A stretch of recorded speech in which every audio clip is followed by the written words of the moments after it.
we were talking about the US and China and the struggle for global hegemony. And then towards the end there, like at 1:30 a.m. Eastern time until 4 almost, we had some fantastic discussion about the difference in the US system versus the China system. It's not China, it's And CCP. sorry, Justin. the CCP, and what people thought was better for humanity, and it was just a fantastic discussion.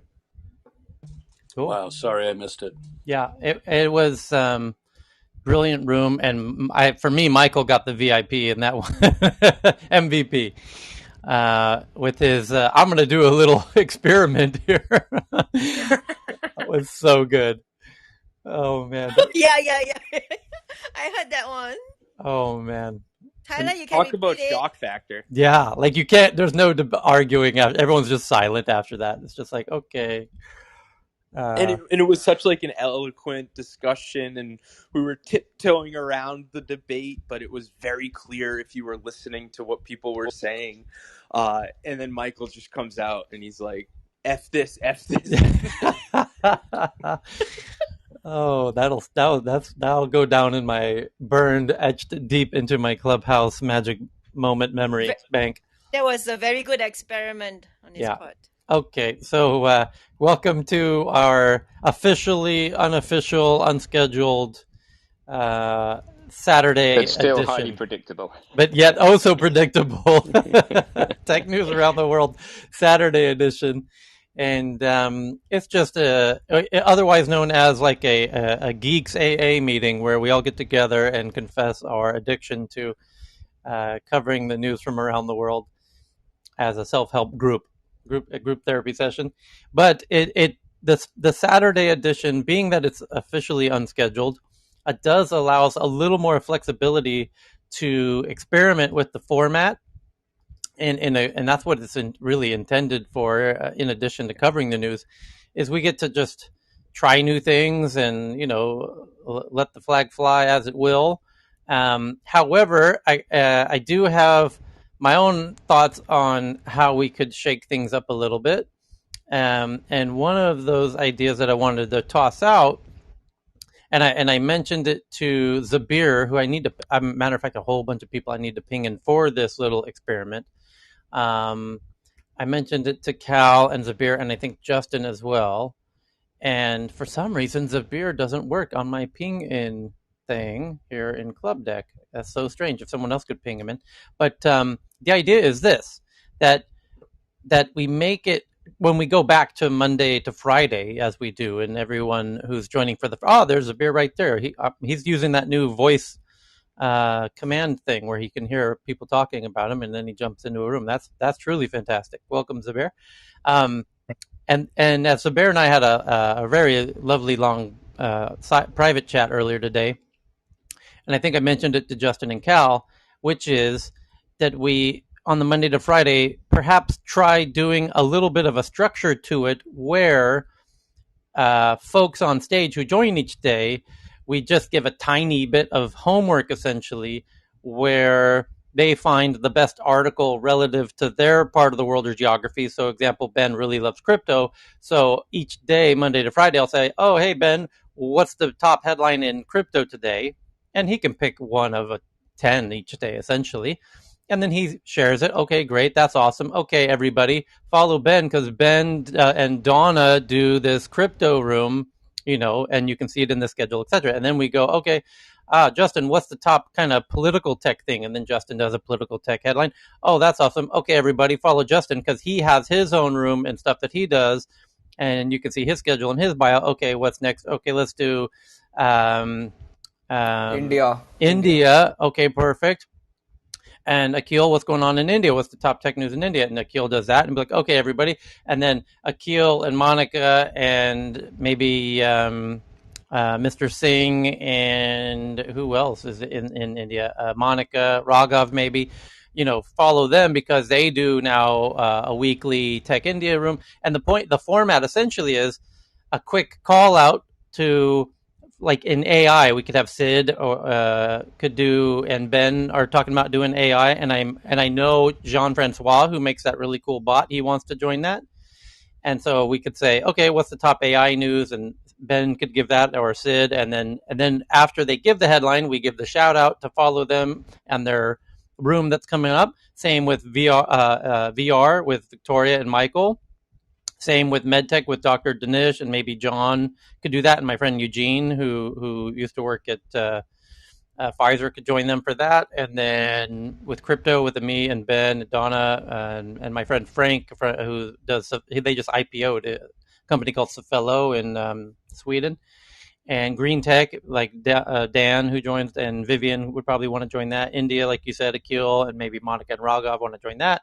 And maybe do something with Africa. Africa already has a really cool room, but and shout out to that. So, but again, the format is recognize who's on stage, say, hey, what's a headline you want to share? They share it. Okay, that's great. Okay, everybody, follow them because they have this upcoming thing they do, and blah blah blah. So it just formalizes it a little bit. It adds a little more structure at the same time, keeping it totally fluid. No requirement. Maybe if no big deal, we do it by open mic flashing, like as we do. So it's not that big of a change, really, but it's more of a mental change in my own head about how to keep it more organized in my head, mainly. But I'm just speaking out loud for the most part. Instead of instantly processing 50 DMs. Correct. Exactly. which I know you're capable of. Correct. And by the way, people, honestly, I mean, I get a ton of DMs, and maybe that is why this idea came about, is to minimize the number of DMs, because ultimately I trust each of those people in each of those categories to if they think it's valuable, then do it. You don't need to DM me any of the, if Justin thinks Justin just DM'd me, if he thinks that's valuable, that's good enough for me. I totally trust him. And if I say, hey, Justin, what's the top thing? What's going on in political tech? I trust him 100%. Same with Zubair, and anything to do with Taiwan or whatever. So same with Akil in India. It's like you don't need to have utter trust. That if you think it's worthwhile, then throw it in there. So anyway, that's just a little rant to get us started. So other than that, we'll just do it like we do it. Yeah. Can I ask a quick question about Samir. the structure? So Welcome back. Yeah, hi. How's it going? Good, okay, thanks. So, I just want to understand one thing about the format that you just talked about. So you're saying that to not stop talk about a certain subject and take it to another room, or just continue to talk about it, but if you want more information, you follow the speaker to another room. Right. Well, follow the speaker, because the speaker probably has a room coming up in a day or 2 or 3 later that week or whatever, because ultimately, as we've said a few times over the past week or two now, the idea is to inspire people like Akil, who's super smart, to start hosting rooms. And as by the way, Ben has already started doing recently, and Raghav totally could too, and Donna and Ben are, and that's great. But I think and Monica, yeah, and Zubair already has been for a very long time with his Taiwan room, so that's fantastic. Like, let's promote that as too. And Samir, the headline that they bring in this context, we discuss it here. So we debate that, we discuss it. So we're not taking that away.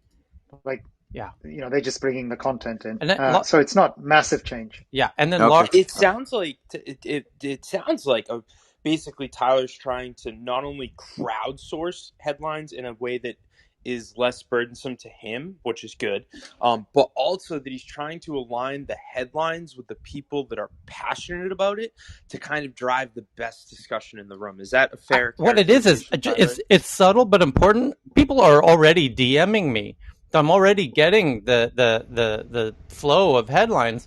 What I want to do is give more recognition to the people who are giving it, so that they get recognized as kind of authorities and thought leaders on that topic, and recognize that they have people can do deeper dives with them in their own spaces, and in their own rooms, and so that there's more content in Clubhouse for people to dive deeper into. Because to me, the number one issue is increasing the amount of good content in Clubhouse. Because again, for my own selfish purposes, but I think collectively it's to all of our benefit that there's always interesting stuff on the calendar. And also direct cloud to them. It's a brilliant idea, Tyler. And I do mainly Iraq related stuff. I've never done a room before, but I do Iraq. But one topic, for example, this is why it's very beneficial, at least to I learn a lot from your rooms, by the way, Tyler, on technology and how to take some of it to Iraq and help out the communities down there and to my circles. But one topic, for example, that I wish that had the follow-up on, that was mentioned throughout the week in one of your rooms, is how to identify leaders, character versus content. And that, like, for example, that subject, I wish that there was a room or follow-up to that specific topic. No, I agree. I think it's a brilliant idea. And Samir, that's my big passion too. We should I just remember, I was telling Zabir on the phone today, like, I remember when the idea for Tech News came about, and I've told the origin story before. I was in another room and my friend Jeremiah was doing it, and Jeremiah was really early on Clubhouse and he had really big following, and we known each other long before Clubhouse. So anyway, we're old friends in real life. So he put me on stage as a mod because he needed breaks to go take his kids to school and stuff. And there was this big argument on stage, not argument, honestly, but it was about how Facebook in Australia, Australia was going to start charging Facebook to include links to the media in Australia. They'd have to pay a few pennies for every link that anyone put on Facebook. And Facebook was like, nah, we're not playing that game. And Facebook banned all links from all media in Australia. And that made international news for a few days. And then we were in his room and there was some journalists from Australia in the room. And they're all friendly with each other. They all know each other because they're all from Sydney, essentially. And then I was a mod and there was a lady in the room from Facebook in the media department who DM'd me, and I brought her on stage and she invited up her boss, who was also in the audience. And then they had a conversation on stage together, super civil, not only civil, but like kumbaya, like hugging and, high-fiving and sincere goodwill and everything. And they realized they were on the same team in a beautiful way that nobody in the audience ever would have expected, especially if anyone had read any of the press articles that had been coming out in the previous 48 hours, because this was like the hot tech news of that day or two. And it was a magical moment. And that was the spark of like, oh, wow, this is like the future of news, where you get people in the room together to, talk about these things firsthand rather than hearing it through, articles from, thousands of kilometers away, and the telephone game of journalism, where so much of the critical context gets lost via translation often. And so, but even at the idea stage, even when sometimes when you have a good idea, you don't, there's an anxiety around how to even take the baby steps to make this happen the first time. And I had just 2 or 3 friends in mind that I pinged, and I was like, hey, what do you think of this? Would this work? Da, da, da. And they're like, yeah, try it. I'll be there. And thankfully they did come the first time or two. Cal was there right away. A lot of the people on the room on stage right now today were there and have been here every day since. And then you realize, like, wow, there's this fantastic wave of support of people that are there to, be the wind, in the sail and make this whole boat move. And that's what I'm saying is it's not just me. And we've done this, and Ben can say this, and Victoria and Amay and others, you'll see this when they do their rooms. Cal and I are there in the front row, and we're hanging out there and we're pinging people, and we're trying to make the boat go for them, and let's push the momentum. Let's keep the ball rolling. Let's make a snowball out of this ball, So that's the idea in general. So it's been paying it forward a bit and helping and giving back to Clubhouse. All of this is due to the magic of Clubhouse. And let's pay it back and try and create more fantastic content on this platform. by encouraging people who might have the thought of, maybe I could do a room. Yeah, damn right you can. And we're going to make sure I just want to let you know verbally in front of everybody, I'm vowing to support it, and I'll be there. And so anyway. Hey, Tyler, could I just riff on that for 2 seconds? Please do, John. Yeah. So one of the architectural design principles of the 19th century was form follows function. And it's really interesting how many tech platform innovations have reversed that to where function follows form. So the form of Clubhouse uniquely enables what you just described in ways that no other platform does.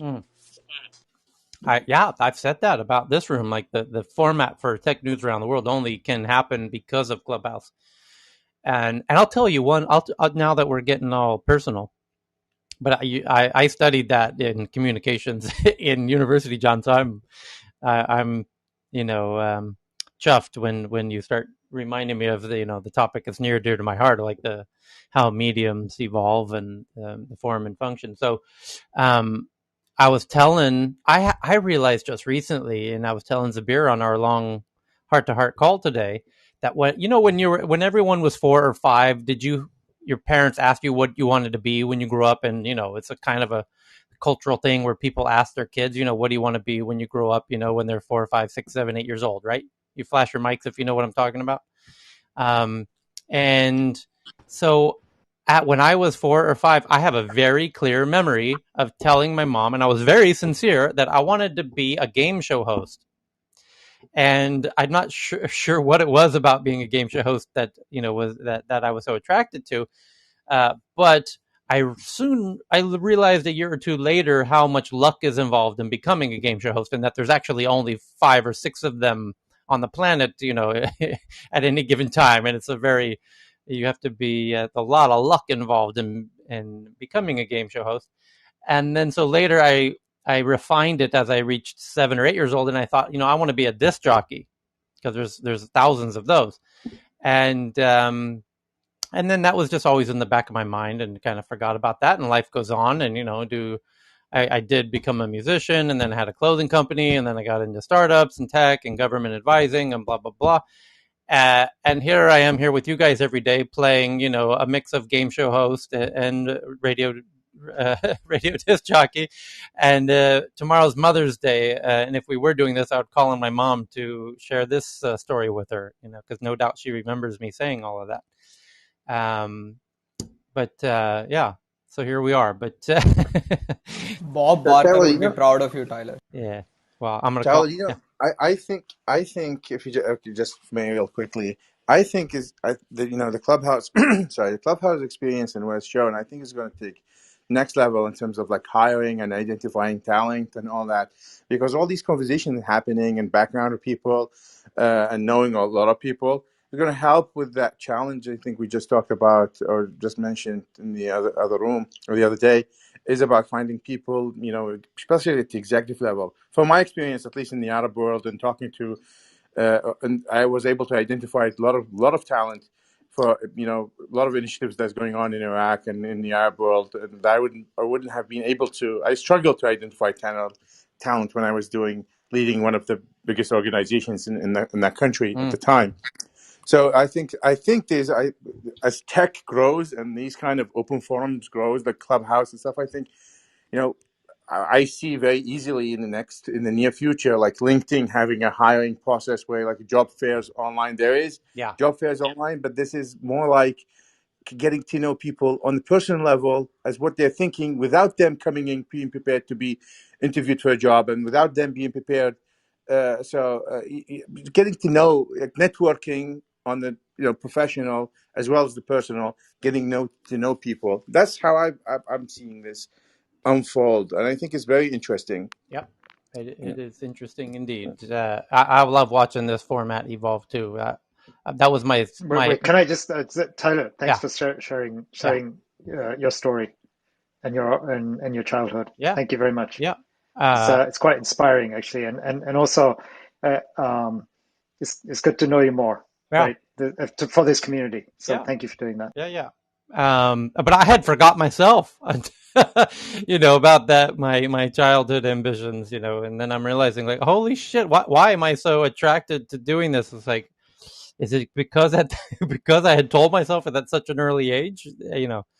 Funny. Anyway, but so anyways, let's jump into it. This amazing co-creation that we do here, that's only possible because of folks like Dan and Maria and Daniel and Cam and Shane and Lars and Lakeisha and Ellen. And welcome back, Ellen. Where the hell have you been? I say with a lot of affection. It's good seeing you back on stage. It doesn't feel the same without you here. And Florina and Jonathan and Justin and Milos and everybody, Akil, Samir and Su Se, sorry, Su Se, welcome. I think you are the newbie on stage today. Everybody else on stage has been here many times before. So please do a quick introduction of yourself as the newbie on stage.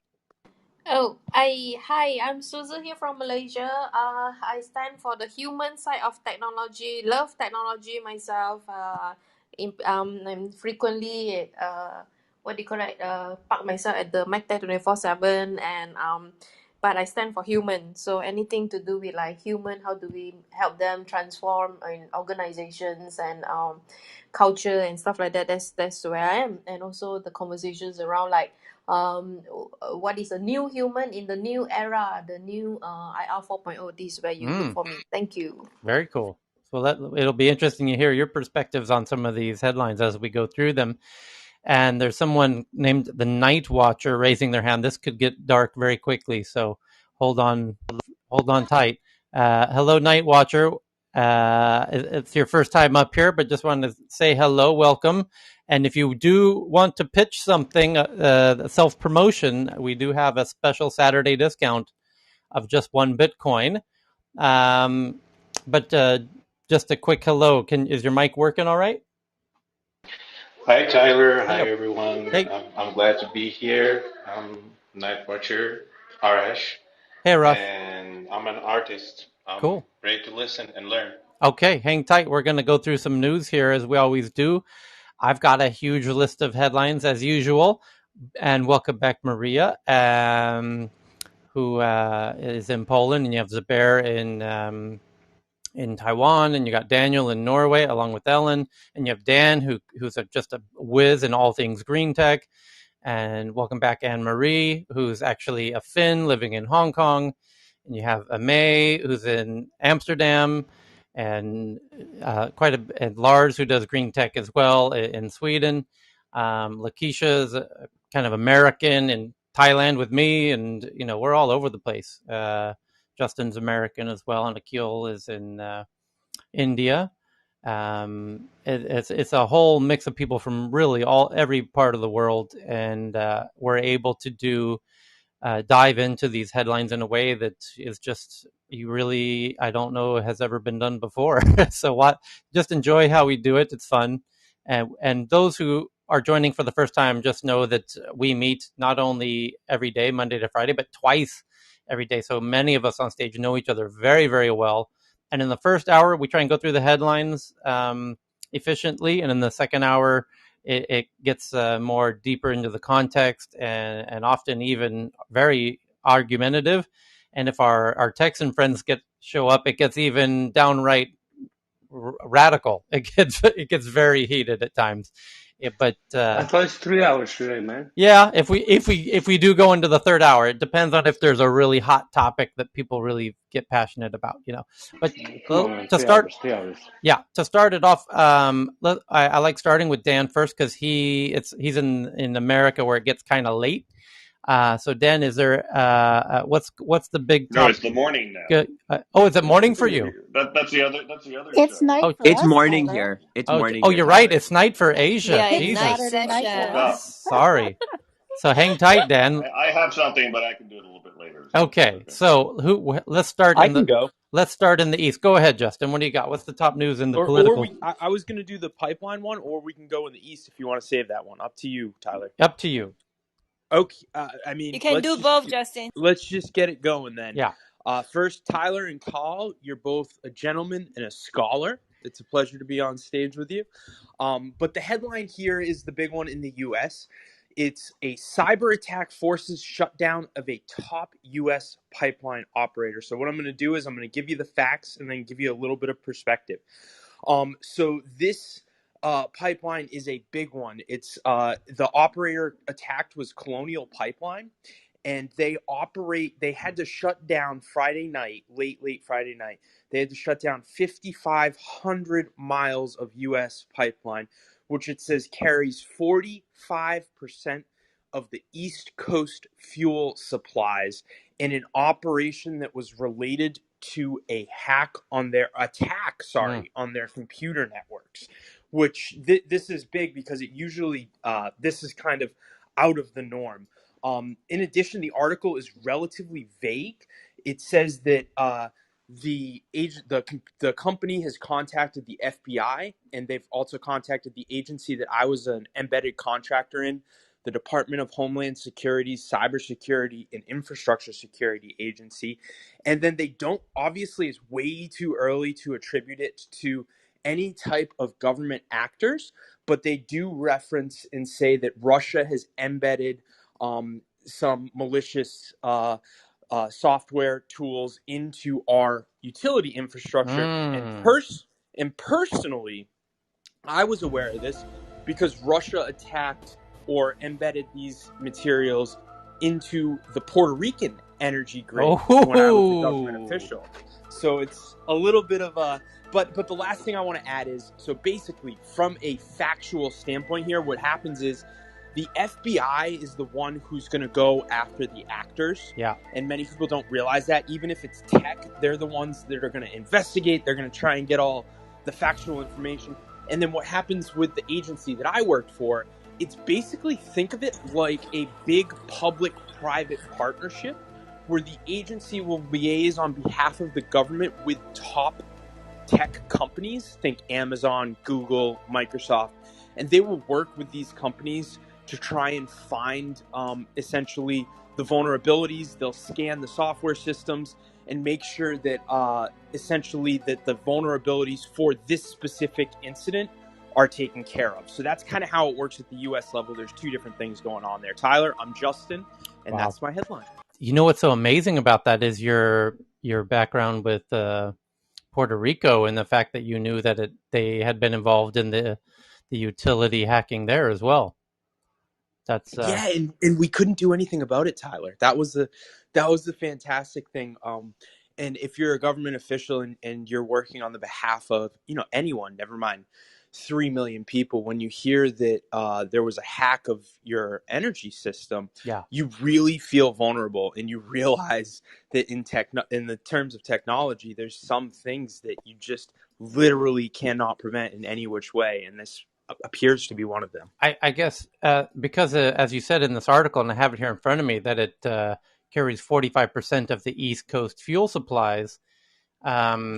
Had this been like a really strong winter storm, that could have, I imagine, really severe consequences. Think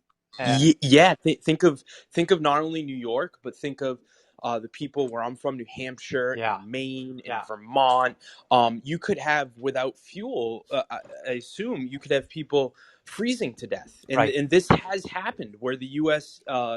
Utility systems in certain areas has broken down, and people have frozen to death in the winter. So it really remains to be seen who did this. But let's say, hypothetically speaking, Tyler, that this was done in the winter, and it was a government actor, and people actually died. War. This is the thing, right? That's where cyber war becomes actual war. Yes. Yeah. Yes, we would respond. But let's say it was Moscow, we would do something in kind, and probably it would be proportional, but we'd ratchet it up because you'd need to be a deterrent as well. So this is where it gets really exciting and really friggin' dicey. Because this is the weird thing. We're dancing on this, is cyber warfare, is it real warfare, right? Because it's, when does hacking become a real declaration of war as a result of a cyber attack or a hacking attack? Because it seems like it's dancing towards that, right? Like the implications of these hacks are getting more intense in essence. And you're 100% right. From a government perspective, what I've been told is it's folks, I'm going to use broad strokes here, so don't get angry, but essentially, because of the tools that we have as a US government to not escalate things, but yet coerce nations not to get into our systems are very limited. Somebody has a mic that needs to be muted. Got it. Because our tools are very limited, essentially espionage is almost okay. But like Tyler is pointing out right now, this news piece, it may not seem that big to some people, but this is the line. This is where you start to ask yourself, this is not espionage. If it's an attack causing a disruption in 45% of the fuel going up to the East Coast, which is the heartbeat of America, if there were to be actual drastic consequences from this action, which there could have been, that's when the U.S. Cyber Command gets going. And I know how people love to much malign our technological capacities here in the United States, but I would be willing to bet that the Cyber Command can pack one hell of a punch back. So yeah, it'd be interesting to see. We don't know yet, right? But here's a question. I wanted to say, just for everyone that's now joining, this is a great example of why I love to follow Justin. And as Cal and I were saying, the room that we were in today, best room I've been in a while, in a long while, is Justin's room, and it's more important than that because, as what Justin's doing in Clubhouse is of particular importance, and I might even say he might be in some ways the most important host in all of Clubhouse at the moment. Here's why: because one of the things that Clubhouse could become is a bridge between Washington D.C. and Clubhouse. And Justin is being in DC, having a background in DC, working in DC. It's going to take certain people to invite members of Congress to come in Clubhouse and be interviewed and participate in rooms. Those are the types of rooms he's doing. He's already done that, and he's getting ambassadors, foreign ministers, and etc. And he's the perfect person to do it. And that's why I encourage everyone to follow him and support him and join his rooms when he's doing them, because the more people he gets in his room, it makes his emails all that much stronger when he's sending invites to these important people to come join in Clubhouse. Because if we can get him up to 400, 500, 600, 700 people in the rooms, more people, the level of people that will join those conversations gets stronger and stronger. And that could be huge for Clubhouse. So now you see what I'm saying. I'm not being hyperbolic or exaggerating at all when I say it could be the most important host and moderator in all of Clubhouse for specifically this reason. I wouldn't, Tyler, thank you for the high praise. I wouldn't go that far, but I do want to just underscore. I'm calling it as I see it. This is anyone can challenge me on this point if you think you have a better argument. So I think it's Greg Duffy, but that's just me. No, I do want to underscore one point that you made, right? Yeah. So we had the former Pakistan ambassador on to the U.S., who was the ambassador when the U.S. took care of, to put it kindly, Osama bin Laden. And it was a great conversation, right? I'm having 3 more additional sitting members of Congress on, but because Tyler helped plug the room and because we got up to 352 people in that room at once, we were the 4th most popular room on Clubhouse during primetime hours in the East Coast. And what that allows me to do now is I can go out to the future members of Congress. Let's say you want a member that's Amy Klobuchar. Let's say you love big tech and antitrust issues. She would be amazing. Yeah, that would. And I do want to get together with Carl because Carl has Minnesota ties, and that even helps more. Yeah. What we could do, though, what I'm going to do in that email, for example, and we're trying to get Senator Schumer on actually too. Oh, wow. Is I can not only name drop everybody we've had, but I can say this was the 2nd most popular room on Clubhouse for the primetime show, and that resonates with their communications staff, and it makes it just much easier because we can give them a hard data point along with sharing the actual analytics with them. So I just wanted to pinpoint that, Tyler. Thank you very much for all your help. Justin, are you going to invite Donald Trump? No, he's the one rule is no insurrectionists. Hey, Justin. Justin, this is Anna Marie. Amy Klobuchar is on my advisory board for my foundation. Oh, and wow. I've known her for a really long time. Oh, wow. So if you want to reach out, please do so. She's awesome. I'm going to send you a DM if your DMs are open right now. Yay! The magic of Clubhouse right there, y'all. Wow. That's fantastic. And Justin, if you're looking for friends from India to talk to, especially after the new change of regime in the United States, it would be really wonderful. I don't know a lot of people in high-ranking places, especially the new central vista which is being created for the politicians in India. But I do know a few people, at least in policy and legal, who would be willing to help out. So absolutely happy to put you in touch. I can also connect you with a lot of people. Just hey, just DM me, Rog, and I'll DM you. It's just hard to kind of like organize this, but this shows you the power of what Tyler and Call are doing on News, right? They have one of the best, if not the best, It's audiences. tech news, Tech news. Sorry, tech news. I'm sorry. We're doing something on News, tech but it's news not public around yet. the world. No, we're working on News, but that's behind the scenes. No, it just shows you the power of tech news and what Tyler and Call are doing here, because it's just connecting some of the best minds in the world.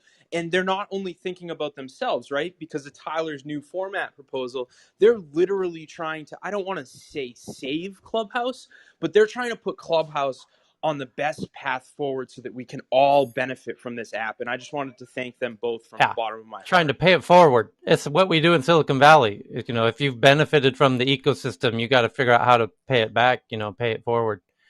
That's what it's about. Just trying to bring some of that Silicon Valley, mentality, philosophy to Clubhouse. In the nature of paying it forward, there's a bunch of new people that we just invited up on stage. So a warm welcome, and Anne Marie. Wow, great to see you back, by the way. And wow, that you really took things to the next level with the Amy Klobuchar Connect. And then let's welcome Oscar, data analyst there, and George, and Rayon, and good to see you back, Kieran. And but let's jump into another headline. Dan, you said you did have one. Wait. Yeah. Oh yeah, and I also have one. Follow up on the pipeline. So do I. That actually is a huge thing. Yeah. Let's spend some time on the pipeline, Tyler. I think there's a lot of richness there. Yeah. That's a signal. Well, it's a signal of a lot of things. So when I was a kid, if the power went out, the only thing you lost was kind of your lights, maybe your fan, and you got a flashlight and you were done. Now our entire society and civilization runs on electricity. So I'm going beyond just the gas pipeline, which is just mostly for heat and industrial processes. But the same problem exists for electricity. And this is a way, way bigger problem than people, pay attention to, because we all have optimism bias and we believe that things will be in the future like they were in the past. And then we found with COVID, things can be okay one day and then just not okay the next day. And so that's possible, obviously, with the pandemics, but it's also possible with cyber attacks of our infrastructure, or just even just like they saw in Texas, just breakdowns of our infrastructure due to weather and climate impacts, heat, drought, floods, etc.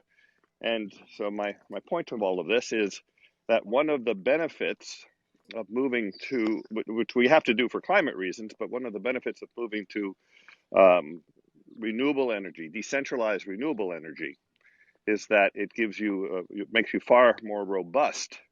And it's way more important than it used to be, because our jobs run on it now. Everything runs on having power. So anyway, so what we have to do anyway for climate reasons is also great to do for economic reasons, and it turns out it's also critical for national security reasons. And that's my point. I have another one for later. Yeah, Tyler, this is John. Can I riff on that a little bit? Yeah, do. Yeah, the thing that really concerns me about this outage is not the fact that somebody can do it. There have been actors who've had the capability of doing this, well known to our security infrastructure and our energy infrastructure for quite some time. So my question is this not possibly related to the CrowdStrike event that, in retrospect, revealed that there was deep embedding of cyber threats for over a year before it was detected by FireEye, and that this is their probe to say, we can do this and you can't even trace us. Is it possible that the end result of this is we can't prove who it was, and that's exactly why it was done this time of year, is just to prove that it could not be traced? This is John, I'm done speaking. Oh, and one other thing quickly, and back to the last comment about cybersecurity infrastructure, having solar power where you live and a battery or an electric vehicle as backup is probably the best way to combat this at scale as a defensive posture. This is John. I'm done speaking. Amen. Welcome to my world, where I'm talking to you now from my own fully solar-powered, lithium battery-powered setup here on a very remote beach in Thailand. Not for the reasons that we're discussing, but certainly an extra benefit that I would encourage everyone to consider now that the prices are kind of on parity with paying the grid. But to your point, I think you might have something there, John. Like the whole solar winds thing that turned into there was several headlines that came out about a month ago about just how deep the Russian intelligence community was able to get into the U.S. infrastructure in multiple ways, both business and through the Trump administration into incredibly high levels. A lot of compromised areas that are probably still being discovered, and this could be one of them. Can I pop in a sec, Tyler? Please do. So, does anyone remember the Bloomberg China chips article like 2 years ago? Basically, where they discovered that there were interstitial chips placed into the layers of supermicro motherboards. Does anyone remember that story? I'm going to Google it right now. Bloomberg? Yeah, I remember. That was for me when the dam broke. Basically, they said every Amazon server, every Apple server, every Supermicro server was already owned. And right Bloomberg did not retract. Everyone else said that Bloomberg was lying. And if you look into it this year, they cover it again. I got it right here. It says, the title is The Big Hack, How China Used a Tiny Chip to Infiltrate U.S. Companies. The attack by Chinese spies reached almost 30 U.S. companies, including Amazon and Apple, by compromising America's technology supply chain, according to extensive interviews with government and corporate sources. I will tweet this from the Tech News Around the World Twitter account, which you can very easily find at TNATW. That's short for Tech News Around the World, which we hope you follow because we add articles, as I'm doing throughout the show, but we also have other interesting links between shows. And you're right, Chris, that is very concerning indeed. But, it doesn't make sense to me that it would be Russia or China because they're doing it in such a way to alert everybody and like showing off a little bit. But then, what's the strategic purpose of doing it now in this kind of situation? All you're going to do is have the U.S. build better protection, so you're better off to have the capability for when you really need it. I mean, this literally could be some kid in his basement doing it too, or the scariest, or someone who's doing bribing or the scary part is the problem is there's so much noise to signal ratio right now. I mean, if you were talking any news stories in 2018, it was probably not about whatever was going into the super micro servers. And so I'm in the PCB industry, and I called a friend the second the story broke. And I was like, are you flooded with work right now? And he's like, what are you talking about? And, I figured the second this story broke that everything that was critical to infrastructure would get brought in, but it just got largely ignored. So it really begs the question, Dan, and you're right. Who is it? Like, is this someone internal? Is this someone external? Is this just a flex? Is it really a bigger plan? I don't know. But, the news has been out there for a long time. It's just people have not paid attention to it. Yeah, it could be a big player just wanting to prove to themselves they can do it. It's when you have that capability, it's really hard to hold back and not push the button, if you know what I mean. But it could be that. But you're also pointing out another thing that is true of human nature, and I was alluding to it a little bit earlier, and that with climate change, we've had lots of signals for quite a long time. I mean, the Arctic sea ice in summer is down 70% in volume in the last 30 years. That just pick as one of a million things, right? And yet we somehow are able to use optimism bias to, well, yeah, but nothing bad has happened yet, or something bad is starting to happen, which is one reason we're finally reacting. And you're right, this one, because it's not the winter time, won't cause that much damage, and maybe there won't be much of a response. But we have been forewarned, I guess. Yeah, one other possibility in these kinds of things is, and this sounds like a stretch, is a head fake, which is the classic magician's trick of focusing a particular team, as Justin was pointing out, on a particular problem to distract them on something else that they actually are more focused on, as magicians always do. They catch your attention with the left hand while the right hand is really doing the hard work, so to speak. So it could be a very stealth distraction. So anyway, thank you for that. Let's keep rolling. Ben, is there something hot in the crypto news space, or Donna? I know both of you guys follow the crypto space quite diligently. I'm just kind of sitting having tea with real people, so okay. I don't have anything off the top. Yeah, I'm happy to jump in. I sent you one that was just fun because of that I don't want to use as my news item, but that the Jerry Garcia's foundation via his fourth wife are going to they're minting an NFT that's for sale. It starts at $1 million or expected to be $1 million. So I thought that was just a fun fact as opposed to a news item. I think there's so many news items, but I think the big news item yesterday was Gary Gensler, new SEC chairman, basically signaled two things. One, that he was going to keep pretty much the same policy vis-a-vis to coins that Clayton did, thinking that many of the coins were securities, and that one of the ways that he sees the SEC being able to enforce many changes is vis-a-vis the exchanges and to put more regulation on exchanges. So I just throw those two things out as his kind of first foray into testimony before the House Financial Services Committee. Yes. Was there not, Donna, in the past day or two, somebody from the UK?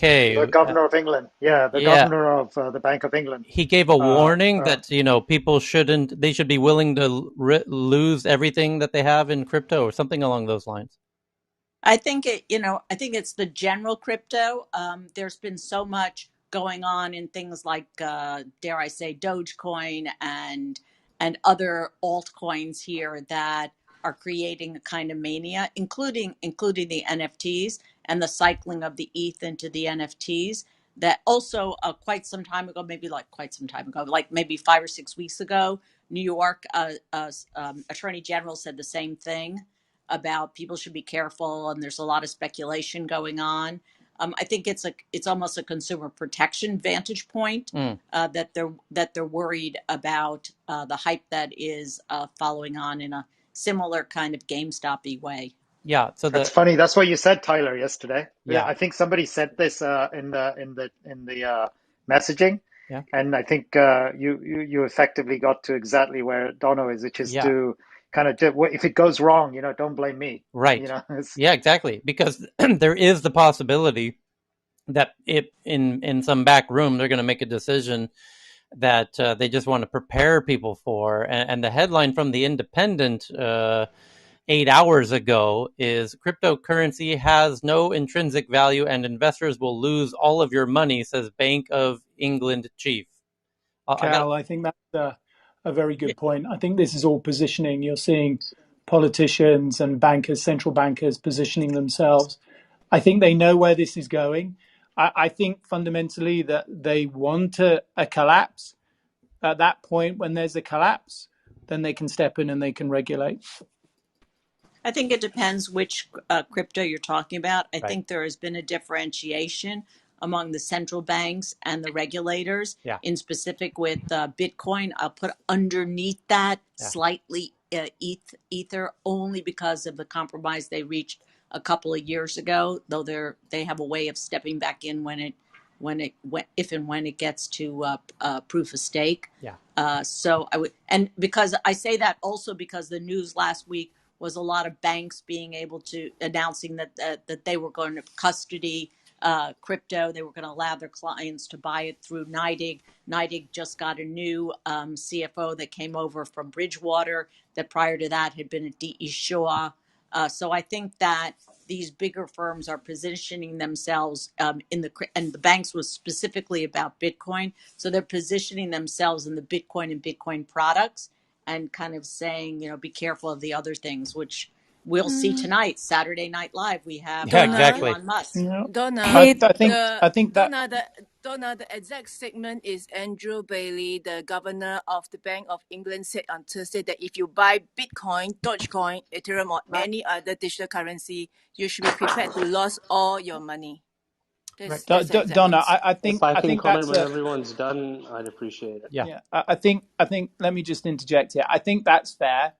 But fundamentally, I think what will happen, and maybe this will be triggered on May 19th, whenever, but there will be a loss of confidence, there'll be a collapse, and then governments can step in and they can regulate the market as they see fit. And it will be politically acceptable to do so. I mean, if central bankers got in and started regulating, certainly in the Western world, then that probably would cause quite a lot of political flack. So why not wait until there's a collapse and then come in, like after the financial collapse, 2008, and say, right, okay, well, we need regulation in order to protect investors and regulate this new system of money. And at that point, then they can link that to their own digital currencies. It sort of all comes together, and it's very neat, and it's politically acceptable, and the government's sort of doing the right thing. I think that's fundamentally where this will end. I think the way that they're simply not going to be able to regulate it, though. They can regulate the on and off ramps. Yep. The rest, good luck, particularly with Bitcoin. Just good luck. And also I would say that in the U.S., Bitcoin is regulated. I mean, it has a regulator. It's under the CFTC. It's been reaffirmed that it's under that. That there are exchanges. There's money servicing business. There's the New York State DFS. There is no regulation going on here. Where there's no regulation going on for the most part is in the decentralized finance world, which is where all of these altcoins or the generalized cryptocurrencies are, but not in the Bitcoin world. I would say it's very regulated. And but ultimately, central banks don't have control over it. No, but speaking of regulation, one of the most whenever powerful you're done, person in the guys, I'll U.S., comment. Elizabeth Warren, right, actually has started commenting on this as well, and she's been saying that we need to regulate cryptocurrencies. And also, if the recent meeting with Berkshire Hathaway, right? Remember the Charlie Munger? He railed against Bitcoin, and he He's basically an said. idiot. Well, he said no, but he actually said it's disgusting. Cryptocurrency is disgusting and contrary to the interests of civilization. Heyman, but that was not a new perspective from him, right? But for us, No. I know you've been trying to get in. For us, Yep. But what I think is interesting, Cal, to that point in that DM that we had yesterday or whenever it was, that I think they are preparing people for the idea that this is going to either get very controlled very soon, and maybe things like Dogecoin might be really pushed, kind of pushed down on, and they are anticipating a backlash. That to me is the interesting part, which is what happens if people get so passionate about this that they start taking to the streets, etc. And they want to be on the record very now saying, "Hey, we told you this is a full risk."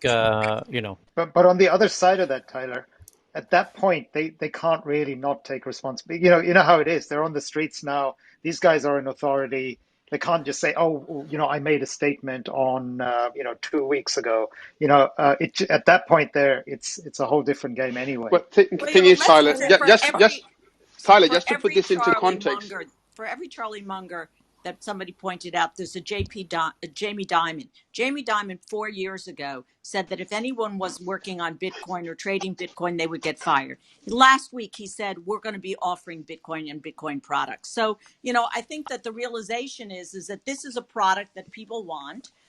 It's going to be offered through regulated entities called banks, and it trades on regulated entities now. So I don't, with the exception of these altcoins, which I'll put in another category as a lot of betting going on. I'm not saying that everything is not a good idea, but they point to some good ideas in decentralized finance, and most of it which needs to be regulated. I think that, to pick out Charlie Munger, who's 97 years old, and not highlight Jamie Dimon, who's made an absolute reversal and doesn't get as much press for doing that, and doesn't apologize for having said one thing and now working on offering products. I think, you do a disservice to what the PR. John, you want And to if I could just add, Charlie Munger in the last year also railed against EBITDA as a legitimate financial metric. So with all due respect to all the great work he's done for many decades, he's kind of undermined his own authority. Guys, just to put this into context, just to put this conversation into context, right? So look, I think what the Bank of England governor's comment, it's laying the groundwork, right? Just to put things into context. So the crypto assets compared to the global market's capitalization is only about 2% of the global financial assets now. So if you compare that to when the dot-com bubble we had in the March 2000, so I just remember. So the U.S. financial stocks then was about a third of the GDP, the global GDP. So compared to all of this, this is going to create a financial crisis, we are nowhere near. So all of these comments are surfacing up because this Dogecoin and there's a lot of bubbles are taking place. But compared to whether this could create a kind of a systematic financial, we are far from that. I think they're just laying the groundwork. Can I share a piece of news? Yeah, Faraz, that wasn't my point, and I think that the reason why governments would like to see the market collapse is because then all right, that's it. I'm going to talk. Can you kindly hold on now? I'm done. Hold on. Consumer confidence. One second. I'll finish. Consumer confidence then disappears. At which point consumers will gravitate towards maybe more regulated cryptocurrencies or government digital currencies. It doesn't mean that obviously Bitcoin still won't be there, but people just won't really have the appetite for it anymore. Jonathan, you guys are just taking 40 minutes for no point. Faraz, please. He's been trying to get in. Thank you, Cal. Donna, John, and there was one other wise gentleman on the stage who had it at the first go. We are wasting 40 minutes for absolutely nothing. It's a political ploy. That's what heads of central banks do. You're waiting on a crash in a market where certain people are going to be upset. Every central bank head that has come out and made a statement like this is just about to launch a central bank currency. It's called a central bank digital currency. Bitcoin is going to drop. The technicals point towards it. Every other cryptocurrency looks like it is going to drop. So they're coming out saying, we're telling you now, you're going to be making your losses, and at that point, don't come running to us. And hence, very soon, you'll have the central bank digital currency coming out of Bank of England. You'll have it coming out of other countries. End of story. Let's move on to the next headline. So just briefly, relative to this conversation. Hold on, everybody. Hold on. Yeah, I'm going to turn it to May, please. Give her the floor. Thank you. I just wanted to share a piece of information because what Ben and Donna, Faraz, I think he said it everyone's saying it very eloquently. We're kind of like veering away from the news in the space of crypto.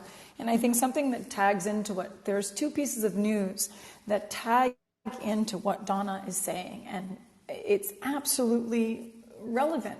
For example, VanEck files for Ethereum ETF with SEC. If that's approved, the United States will be the first crypto exchange traded fund in the US. So those are big, big things because you have a US versus China battle going on for blockchain supremacy. So you have to see the narrative that's woven in here.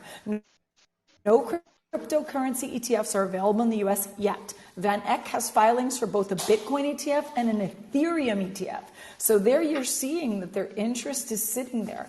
Now to Donna's comment, which I totally see where she's coming from, I could give another piece of news that relates to that, which is the big fight right now under the exchanges with CZ from Binance, who's really trying to skate around the fact that he's not running an exchange, which I find humorous because he is running an exchange, but he's trying to dodge the US government and the regulators in the US to say that he's not. So it's a very fascinating conversation because Binance is out of Hong Kong.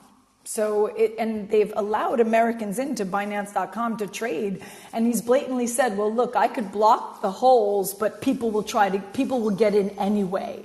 And I think that's the essence of why people in the CBDC and the governments are saying this, because they're kind of trying to put that smack on the wrist warning, and that smack on the wrist warning is basically, in essence, to cover their ass.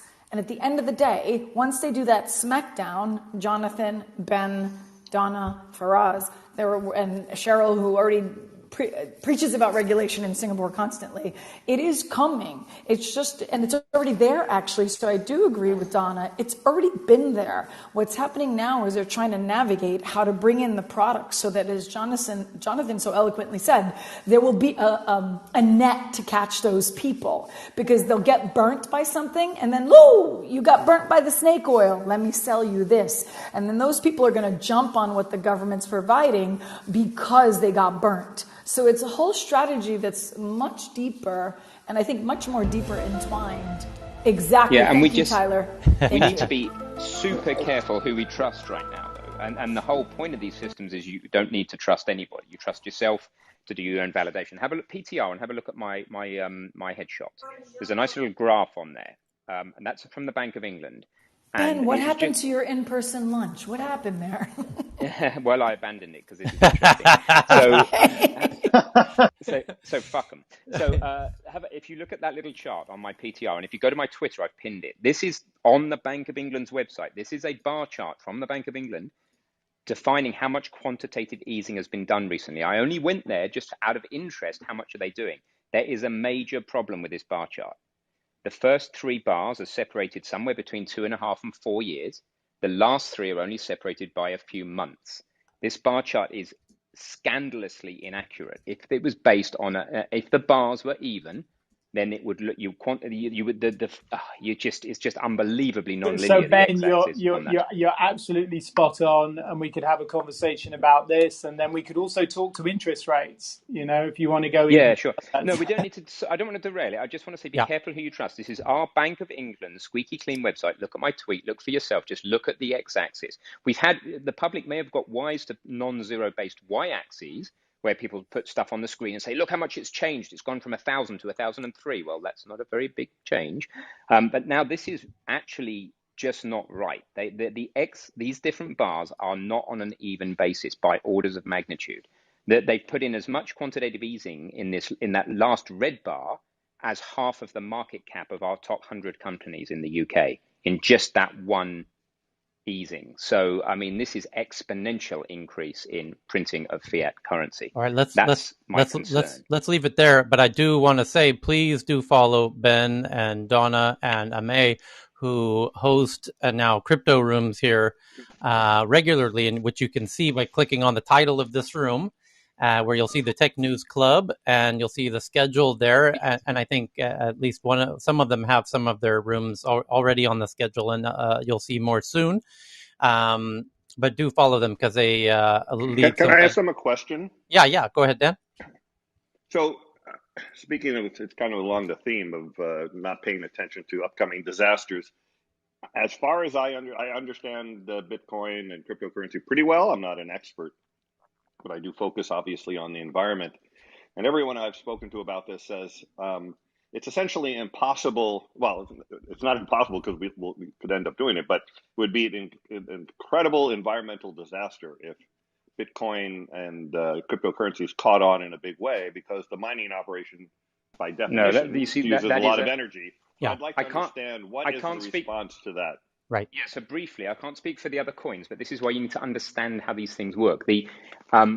The other coins, I have no idea, and I hope, and frankly, for the majority of them, I hope not too many catch on for environmental reasons. But you need to look at each one independently, and I haven't done that. I've only studied Bitcoin. I haven't even looked at Ethereum. It's too complicated, even for somebody with a computer science degree, to understand what's really going on, in my opinion. But Bitcoin is relatively simple. It's 9 pages. It is consuming a fair amount of energy, but my bottom line is it's worth it. It should drive adoption of green energy because people want to flood to the cheaper sources, and it can be done anywhere. Remember, you can mine Bitcoin anywhere on the planet, whereas you can't mine a lot of other resources anywhere. So anywhere you've got sunlight, anywhere you've got tidal, anywhere you've got wind, as long as you can get an internet connection, you can do this stuff. So there's a difference between how much. That's theoretically. Yeah. But in reality, I understand most of the Bitcoin mining happens in China. Isn't that true? Right. So pause it there. Dirty. Yeah. That's an hour-long conversation all by itself. Exactly. Yeah. So that's the rooms that Ben and Donna and Amay do in deep dives on, where we get into the nitty-gritty details, which we love to do. I love to do. And we'd love you in one of those, Dan. So I suggest that Ben and I do a room. We invite Nick Carter, who's one of the best writers on the subject. Amay is welcome to join us. We do a deep dive into the energy consumption, and we spend an hour and a half or whatever people want on that subject, where we have the resident experts. Yeah. And actually, I'm going to tag into that, Donna and Ben. Thank you for the invitation. You're welcome. Because I'm actually in the process of reaching out to some of the Polkadot origin trail and some of the actual projects that are on building on Ethereum and Polygon network, which are the other blockchains. So I believe in the interoperability of these systems. So I'm going to kind of take the other avenue approach of decentralized finance, NFTs, and those platforms that are being built to support those ecosystems as well. And I've talked to a couple of them. I'm just waiting on responses back. So I think it's really fascinating, because I think the main thing is we're trying to bring you those people into the room, so you could ask them yourself. This is Wise Crow. I would like to say something about crypto. That the blockchain. We're trying to not talk about crypto right now, Cam. We're trying to move away from crypto. Okay, so I would like to say that the blockchain is not only for crypto; it can be used for many other corporate purposes. Use cases. We know very well. Yeah. Everybody, I think most people know that. Thank you, Cam. Yeah, but I knew that. Yeah. The government, even Justin knows that. Yeah. Yes. Okay. The governments, they can try to regulate it, but it's peer to peer. Right. They cannot regulate anonymous wallets. Right. Where they are transacting in the millions. So yes. Wise, you made the point. Thank you. Yeah, we got it, Cam. We'll move on. Yep. And then I got something new. You got some energy related news, Dan? Sorry. Well, it's Tesla, so that'll light up everybody. But someone in this room DM'd me and asked me the question about Tesla and the fact that Car and Driver did an article saying that since Tesla made this much money from Bitcoin and this much money from clean car credits, they've therefore lost money on making cars. And that was the article in Car and Driver magazine, which of course is not a financial thing. And so I pointed out to him, because there's the important article, and I don't have it right in front of me anymore, but this is from yesterday. Genius journalism strikes again. Yeah. Genius, that Tesla's margins, I think in China on their Model 3 are like 35% and could double over time. Yeah. That is unbelievably profitable. It's insanely profitable. So there's that. The meme going there's also around the other losing money except for Bitcoin and car credits is just false. Dan, sorry to interrupt, but there's that other one as well. There was a major company that struck them from the carbon credits. I'm forgetting the name, from the United States. There was a major company that used to give them the carbon credits, and that struck them. That's actually resulted in a quarter-on-quarter loss for them. But I think Volkswagen is going to pick them up. Yeah, but there's a long, rich history of tech journalists not understanding the business of technology companies. Anyway, hang on, I'll look it up for you. I'll give you the name. Hey, go ahead. Thank you for that, Dan. Hey, Tyler, can I say something related? Milos, we thank you for asking, because we want to acknowledge that your inputs are very valuable and incredibly insightful, although incredibly lengthy. So if you could somehow find a way to condense your brilliant thoughts into 20 seconds. Okay. I know that's a challenge, but go ahead. That's the challenge, but I wanted to pivot to battery and re-electrification. But here's the problem, Milos. You know too much about lithium batteries. You know way too much, more than any one person should know about batteries. And we will be here for an hour just to cover scratch the surface of what you know about batteries. And we've got, Sid just messaged me the name of the company that dropped Tesla, Yeah. which resulted in their loss in the car manufacturing. Is Yeah. Stellantis. I forgot the name. Thank you, Stellantis Russ. dropped them. I will but take Milos, it out of the context only Tesla. Please just tell us only Tesla verified. what is the Very main? short. Yeah, just tell us the main headline, the headline or the point that you want to make, but not the details, because you know too many details. I wanted to talk about how for years we had the cost of the battery, lithium-ion battery, parity cost with the combustion engine cars was like $100 per kilowatt hour. That was like for 10 years, for at least 10 years, and that was the goal was like the going to Mars. Yes. Now where we are very close to it, we are pivoting to different number. But the cost of the battery obviously is accelerating the transition, energy transition. Yeah, it's the cost of the battery is fundamental to the adoption for sure. And if you want to know anything about lithium batteries, you will not find a more knowledgeable person on that subject in all of Clubhouse, or maybe the internet, honestly. So do follow Milos, who is a gem of, and not only a gem, but a deep lithium mine of information on the topic of batteries. It's no exaggeration that he is clearly the authority on this app of all things related to batteries. I do have one question, if I could. Go ahead, Michael. So, what happened in February in the Midwest and Texas with the cold? We talk about the lithium, potentially solving the issue. How would those operate in a situation like that? Wouldn't there be such a loss of energy from the batteries because of the 0 degree weather? I'm just curious. Not really, because in Norway, Teslas are the most popular car in all of Norway, and they get very commonly below zero in Norway. In fact, Elon has gone on the record to say that the cold temperatures are a net benefit to the ways the batteries operate. But Milos, in a yes or no, could you confirm? Oh, he's on a phone call. Okay. No, I'm not on. It'll be fine. It'll be fine. Yeah. It will you be lose fine. Something, I you mean, need to control he's talking about different batteries. He's talking about the megawatt hours of the batteries, grid storage batteries, so they could solve the problem. Yeah. Thank you for that. And a little bit of their energy goes to keeping them warm when necessary. Yeah, very just good. like in your car. Yeah, very good question, though. Tyler, I've got a headline. Go for it, Jonathan. A couple of days ago, but did anybody pick up on the fact that apparently nuclear fusion is occurring again in the heart of Chernobyl? No.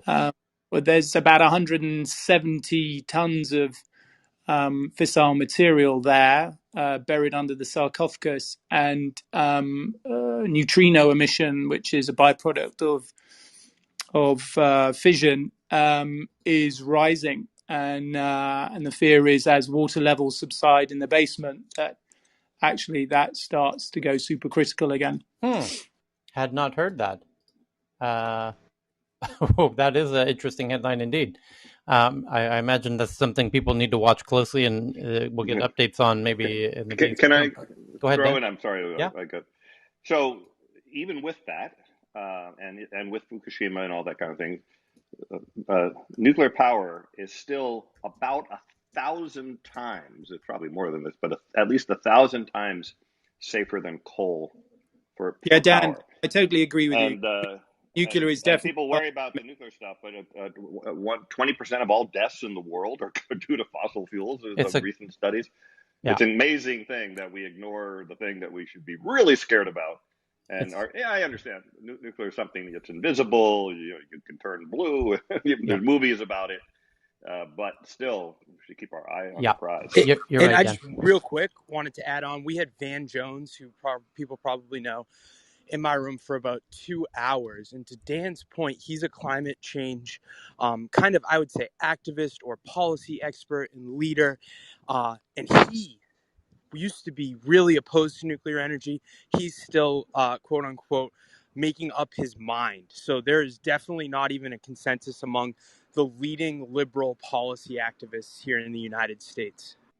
I want to turn it to India. Thank you for that, Justin. I want to turn it to India. So, Akil, what you got something to share? Yep. I've got a positive headline for once. Explained, cleared for India, antibody cocktail Donald Trump used. So the antibody cocktail that Trump used when he got COVID has finally been cleared for India. I believe the company, Switzerland-based drug company name is Roche. Yeah, Roche. Roche, my bad, sorry. And that's been cleared to use for high-risk old age patients here. Oh, fantastic! And so that's good news. Yeah, indeed. They are going to be distributing this through a partnership with Cipla, which is Cipla supplies a lot of medicines in India. They're going to be distributing this cocktail, as they call it, across the country in a partnership with Cipla. Fantastic. Kayla, I'm curious. I don't know if it's in the article anyway, but how are these things kind of free in the system there? Or how does it get?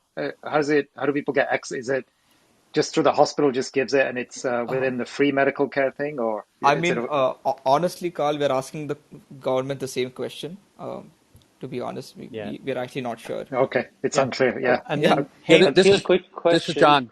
This is John. If I Sorry, can, go ahead, John. Go ahead, John. Yeah. COVID's in my wheelhouse.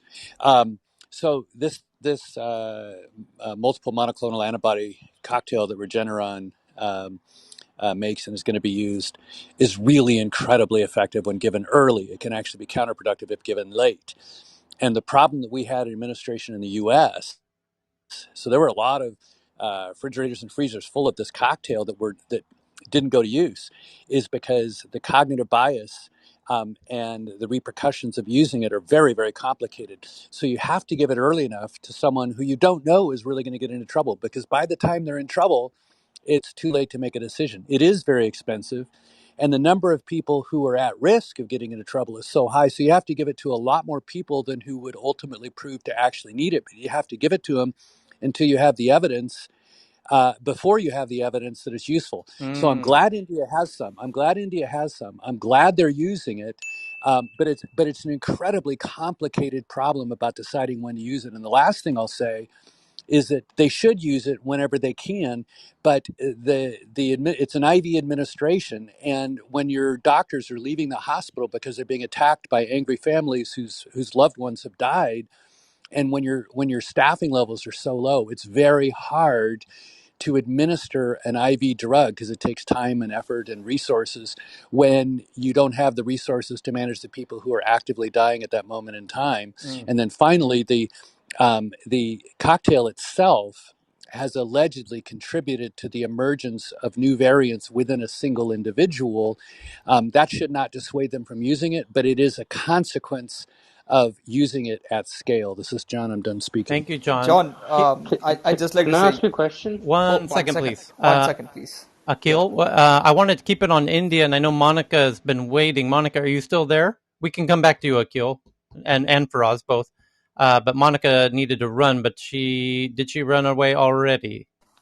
She's not here. She's having dinner, I think. Okay, so let's go. What was your question, Faraz, and then we'll go to Akil. So the question was in general for both Akil and John. I wanted to ask, last night I saw a headline where the World Health Organization approved Sinopharm's, one of Sinopharm's vaccines for emergency use in India. That's right. I wanted to hear an opinion on that, one, and how that would be deployed, because I know Sinopharm has the cheapest vaccine that's being given around, and it has, I think it would be a good idea for India to go for it in terms of the cost structure, at least, if not for the political tension, Pfizer and the rest. Yeah. If not for the political tension. And then the second thing I wanted to talk about was I wanted to get John's opinion on this new one, which is called the CanSino Bio, which is a one-shot vaccine, and what his thoughts were there. Just a question in general, if it's okay. Any thoughts on that, John? Or Akil? Yeah, so I saw that the World Health Organization had approved one of the Chinese vaccines, and the problem there is that U.S. researchers who want to review the primary data, like they do with all of the ones that have been approved for emergency use in the U.S., have had trouble getting data that's comparable in its completeness and usefulness compared to the. You got a call. We'll be right back. That's okay. Akil, All go right. ahead. Yeah. So so the Sinopharm thing, yes, has been approved, and it's not just Sinopharm. The Sputnik 5 thing also came into the country. I believe 1.5 lakh doses. We covered this, I think, a couple of sessions ago. So yeah, we are getting a lot of supply.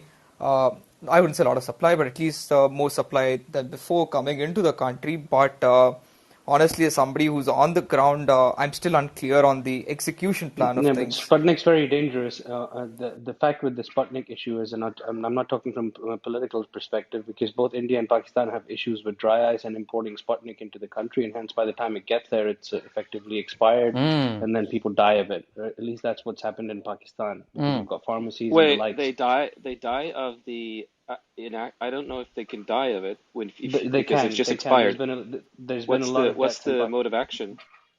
I have no idea, but I'm not a specialist in it, but there's been a lot of deaths in Pakistan from Sputnik being expired, and there's been a lot of course, mal effects of it. There's been a lot of side effects of it because the expired Sputnik was, God knows, it came in and it was expired and it wasn't Interesting. stored properly, etc., etc. And then there was fake Never heard of that. manufacturing of it as well.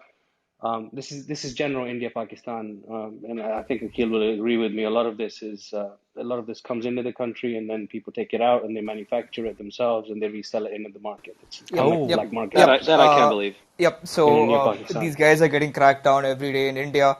I mean, there have been scenes where people are just filling in sugar water into these bottles that look like the vaccine bottles, and those guys are getting cracked down on. Faraz is actually very right, and he's actually given me a bit of reading material tonight on how the Sputnik thing works. But thank you so much. Yeah. Yeah, crazy. And then Heyman, you had an article on India as well.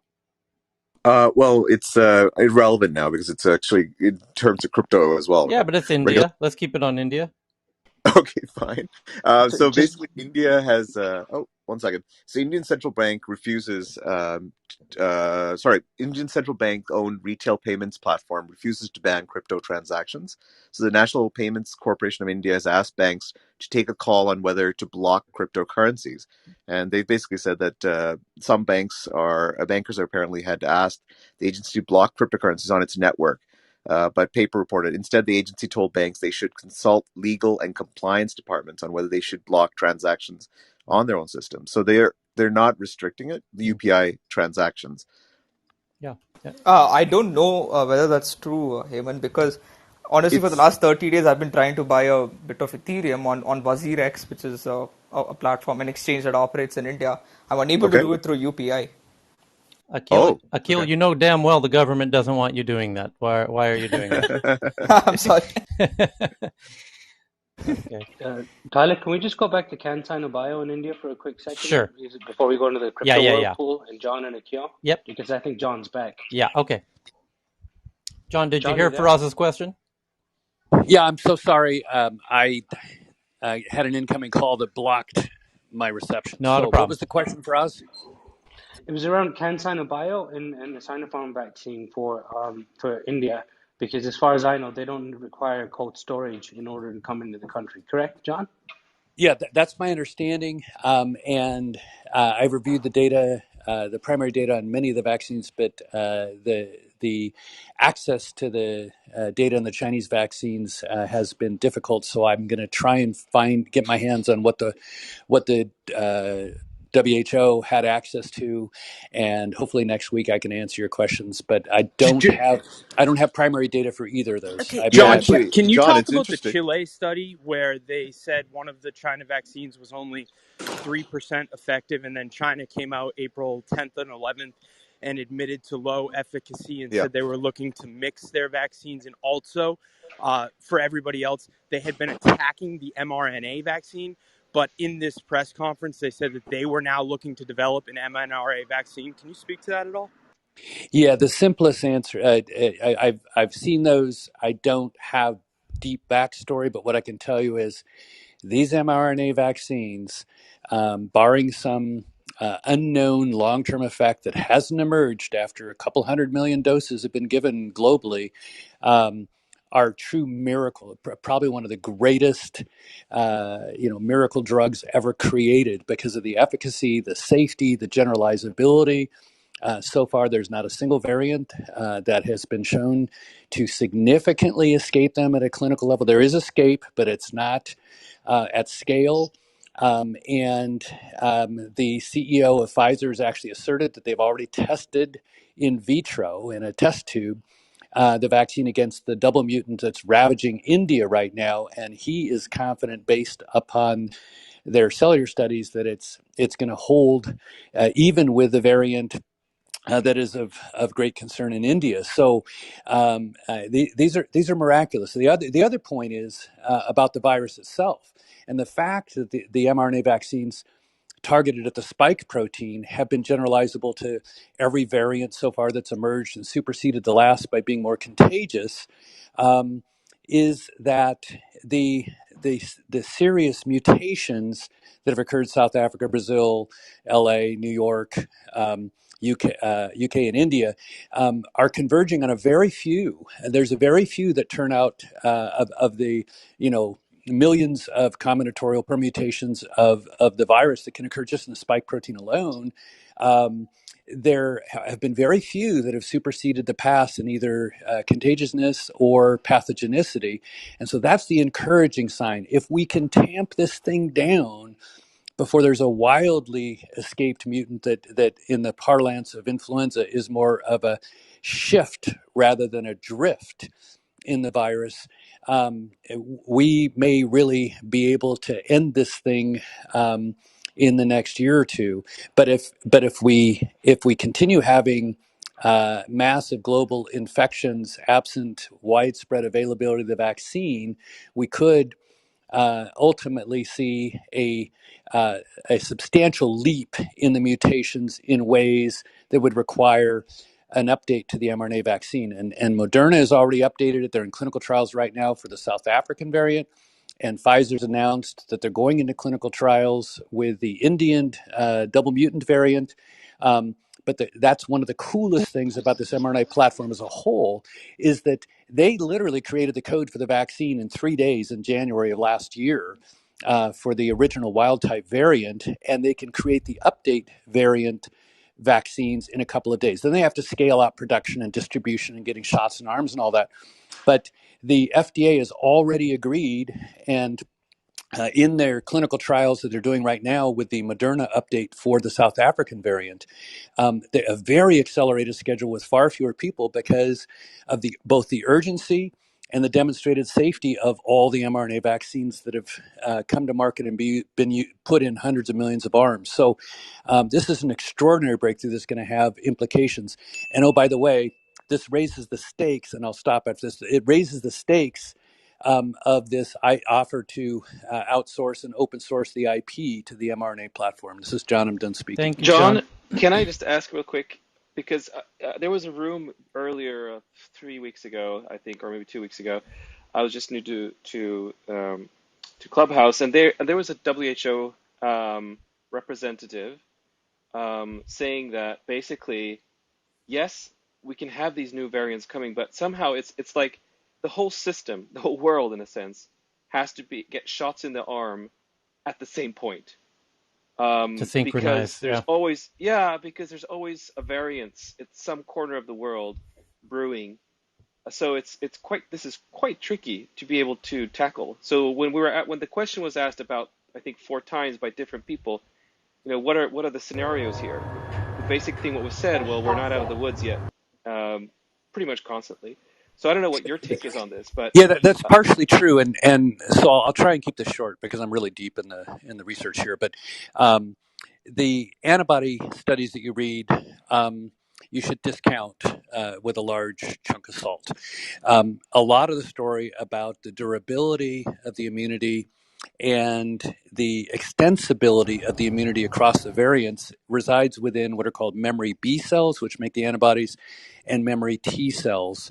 And we're just starting to get some good probes into the status of those, but the early work coming out of labs such as the Lowy Institute of Immunology, Alessandro Setti's work, is very encouraging in terms of the depth and breadth of the T cell immunity that's produced.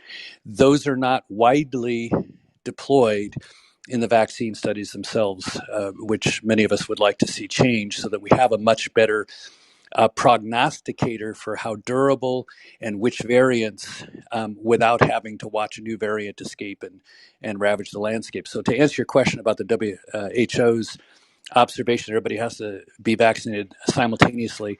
The T cell studies so far suggest that we might be better off than that. We won't know until there's a further passage of time and experience, but there's some very encouraging signs on the T cell side of the immunity. This is John. I'm done speaking. Thank you, John. I have a Great. quick. Thanks, John. I won't take more of your time. I'll reach out to you offline, brother. Thank you. Thanks for us.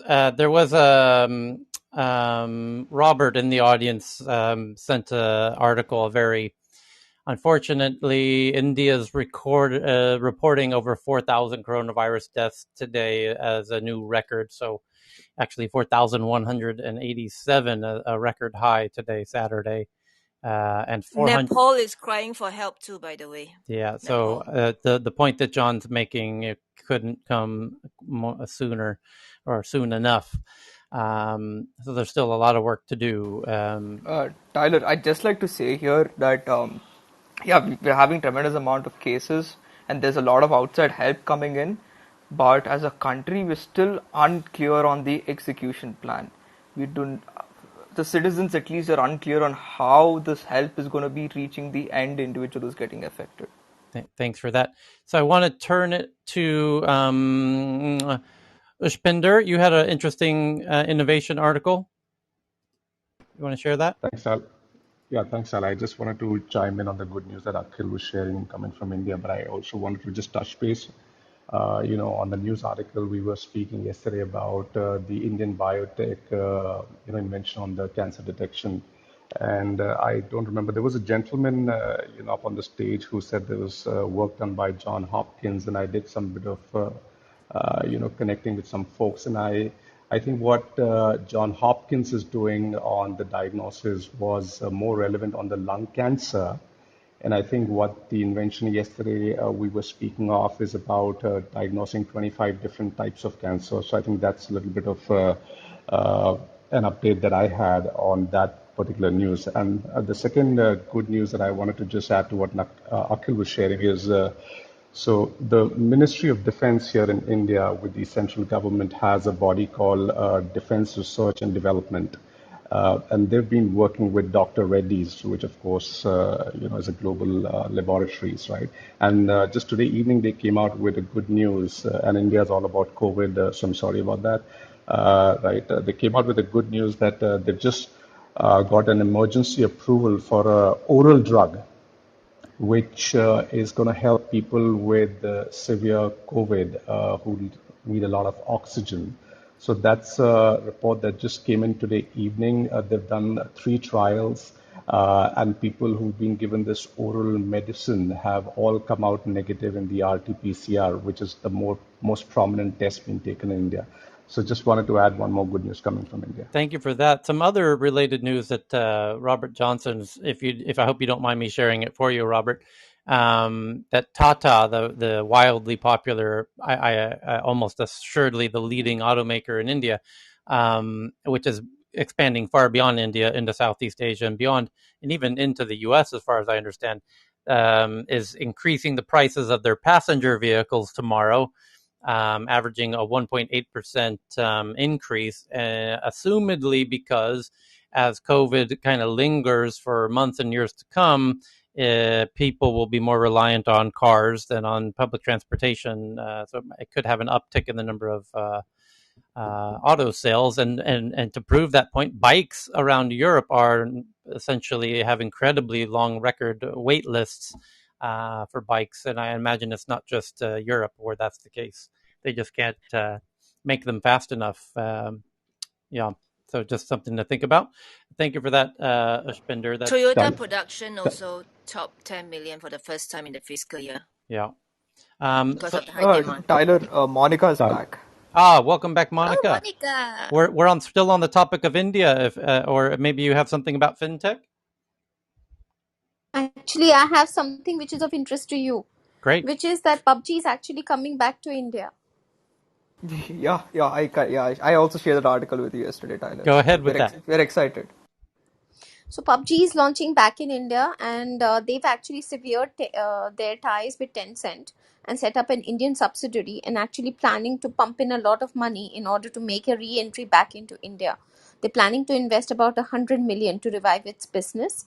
It had about 175 million downloads before it was actually banned by the Indian government. So this is huge news because it is obviously a hugely popular game.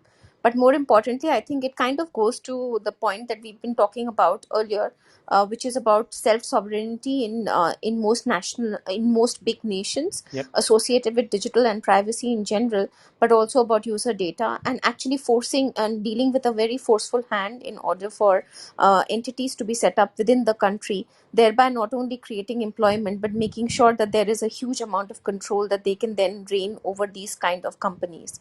And this is speaking well to also how the phone manufacturers, which are primarily Chinese in origin, have actually done the same in India, including getting Xiaomi and OnePlus, and they're getting huge incentives by the government through a scheme which is actually supposed to incentivize them if they were to meet their targets, thereby making India one of the largest phone manufacturers in the world globally. I'd just like to add on to this 1 second. Go.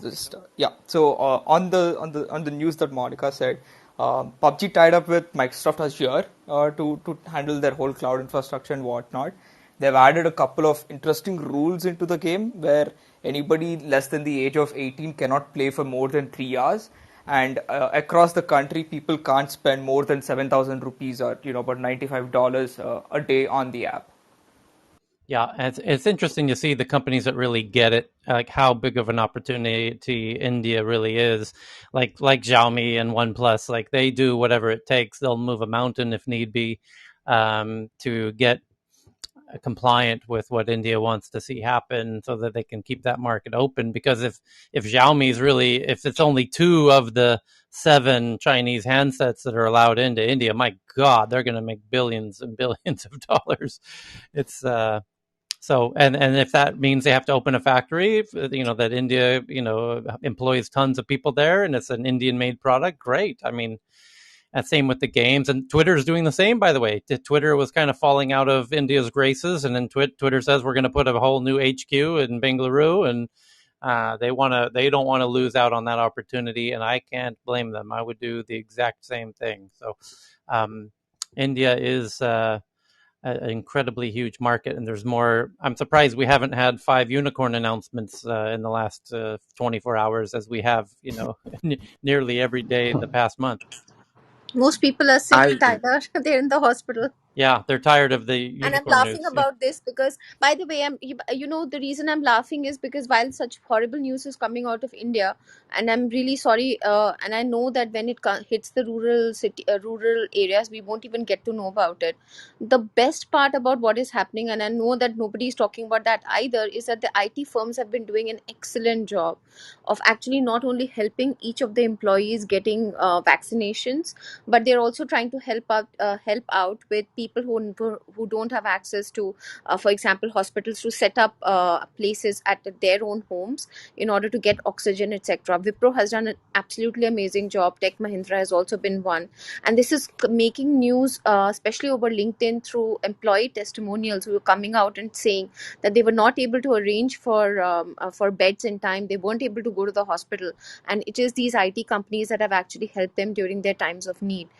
So as much as I hate to admit that there is a certain amount of privilege that comes with being an IT professional, and of course everything else that is happening in India at the moment, I'm joking about the unicorns piece because a lot of the startup founders have been working overtime and they've been sick as well, and they've been trying to encourage plasma donation on their own.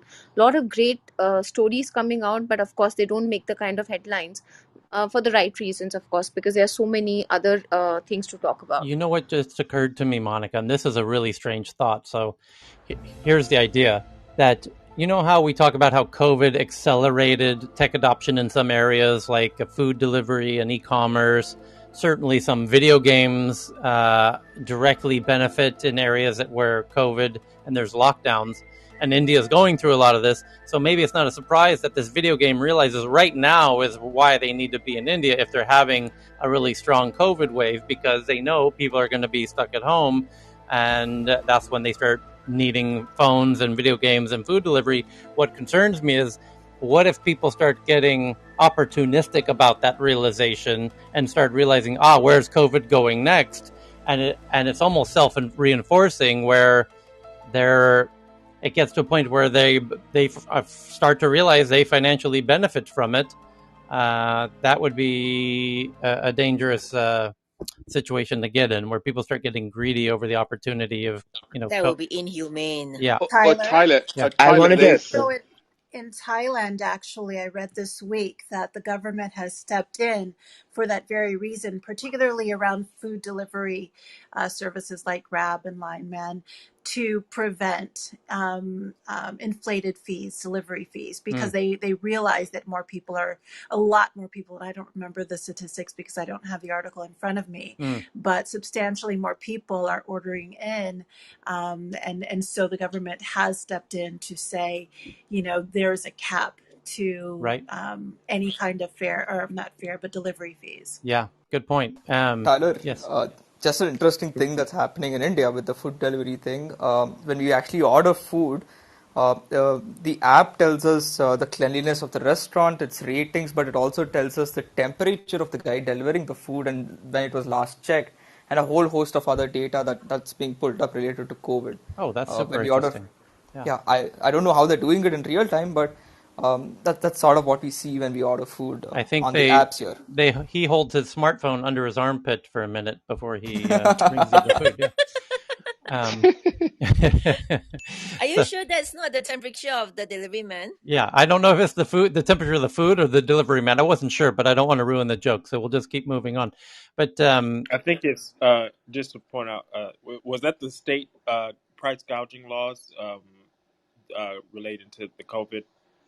Is that what you're referring to? Yeah, well, she's talking in Thailand. They're implementing that, but I imagine that kind of idea will start spreading elsewhere as COVID continues to linger for months to come, where you might start seeing businesses start being opportunistic around, realizing the financial trends and who benefits where in areas where there's COVID and taking advantage of that and whatnot. So, anyway, Tyler, I got some news from Fierce Healthcare talking about Walmart acquiring a telehealth company called MeMD. Okay. Also reporting Amazon Care is signing up their first customer. So talking about who benefits. Yeah. So definitely some movement around health and telehealth. It's really booming. Yeah. I just saw some investments in the space doubled just in like a month. Right. So a lot of startups are kind of getting some big cash, and yeah. So it's really just what I've understood when I'm reading this article. It's talking about how Walmart Health plans to provide telehealth services for urgent, behavioral, and primary care. And this is what I also seen what Google has been doing. Some others are hiring behavioral care. I'm not sure what that entails, but I think it's super interesting. But their plan really is, that says here, an integrated omnichannel health delivery that leverages data and technology to improve engagement, health equity, and outcomes. So you can imagine, Walmart spread to be able to be kind of a local actor, but also maybe, clinics and so forth, but also, of course, the digital reach. So it seems to be Georgia, Florida, Illinois, Arkansas by the end of 2021. And Medicare-focused brokerage and so forth. But there's more around that. I'm sure it's going to, we're going to see a lot of this happening this year. And what about the Amazon? Right, the first customer, I didn't get that far. Blah, blah, blah. Let's see. It's a public customer? Like they're now doing it outside of their own employees? Let's say, here it goes. Amazon's working with Precor, a Washington-based fitness equipment company that was acquired by Peloton in early April. So is that the customer? Let me dig a little deeper. Okay. But super interesting if they are, because that is like Amazon, is revving up, it seems, because they have so many employees. I mean, 1 million employees or something, where they could really test out this futuristic thing, get it all dialed in, and then set it loose in a big pilot somewhere in Rhode Island or something, and next thing you know, Amazon's taking over the insurance and healthcare game across the U.S. That could be super interesting. So somebody else had something to share. Do flash your mics. Tyler, this is Lakeisha. I just wanted to compliment that from the Thai perspective. So another one of my advisees completed her her thesis this week, and in that research, we were looking at telemedicine and health tech within the Thai hospital care system. So as you know, Tyler, Thailand has long been a medical tourism destination, primarily for people from the Middle East, well, for many parts of the world, and because of COVID and the close.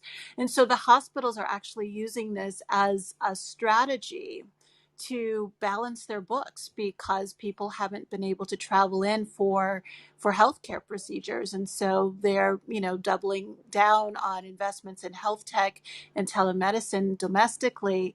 And it seems as though they, have planned to kind of reach out more to their traditional markets where people would have ordinarily traveled into the country in order to recoup some of the business that they've lost over the past year and a half. Yeah. It's there. By the way, there was a headline out of Thailand today that they're planning to have everything open by October now, and Phuket and Koh Samui are trying to still aiming for it was either June 1st or July 1st. July 1. Yeah, July 1. Yeah, by having all of the local people on those islands get vaccinated so that they could welcome people. But the people who arrive must also be vaccinated. So it's kind of a dual vaccination green zone. And Tyler, yeah. Something to also blend into the session that's coming up. Thailand also has a interesting association with what we're going to be talking about in the next hour, right? Is there a side room kicking off later? Yep, at 1 o'clock. Okay. Is that at in an hour and 15 minutes from now? 1 o'clock EST, so in like 15 minutes. Oh, okay. On the global human trafficking. Oh, is that starting in 15 minutes? Okay. Yeah. Okay, fantastic. Yeah, so thank you for shouting that out. So let's do a quick pause. Click on the title of this room. You'll see the Tech News Club. You'll see the upcoming events scheduled for the Tech News Club, which include now much more than just tech news around the world, because now we do med tech rooms and fintech rooms and crypto rooms and VR rooms, and there's a fantastic VR room coming up for the HTC Vive live launch event coming up just on May 11th. So 3 days from now. But just 15 minutes from now, there's a fantastic room that Florina and Heyman are co-hosting called Global Human and Organ Trafficking.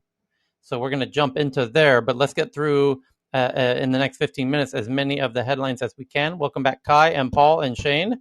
But do flash your mics if you got something to share. Yes, Leon has something from China. Let's do the second one, Leon, the WHO.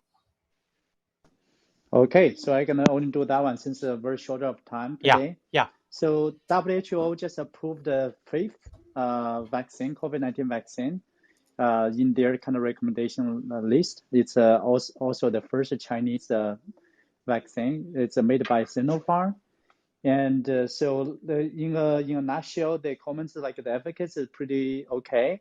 I think it's slightly lower than 80%. I think around 80%, and then after they come to review the whole data package, it's readjusted a little bit like a kind of a 78 or something like that. Let me read this carefully. Yeah, we were just talking about this. For emergency use, right?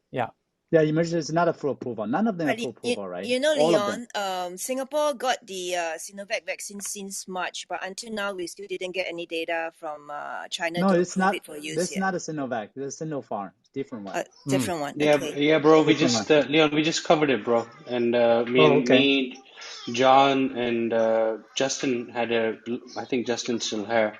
Yeah. I can't see him anywhere. We had a long discussion on that, and I think we all agreed that it was a very good development. Yep. Okay. So then I can do the other one. Go real fast. Yeah.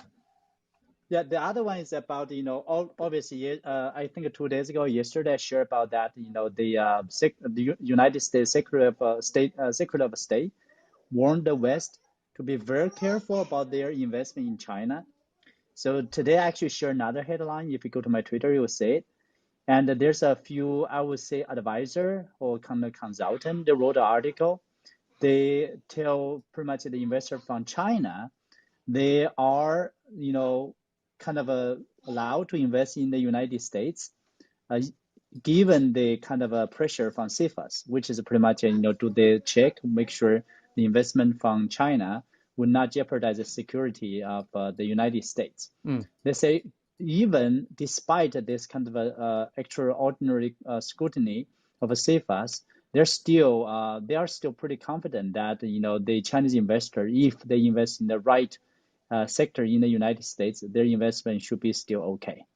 So they give a long list of strategy they should follow and what kind of caution they should take in order to make sure their investment will be protected by law. Cool. So I think that's kind of interesting article. Yep. This is both way, right? One way, the official, one of the highest official from the United States, warned the investor from the West, pretty much kind of advise you not to invest in China. On the other hand, I would say the private sector from the United States encourage the Chinese investor to invest in the United States despite the CFIUS.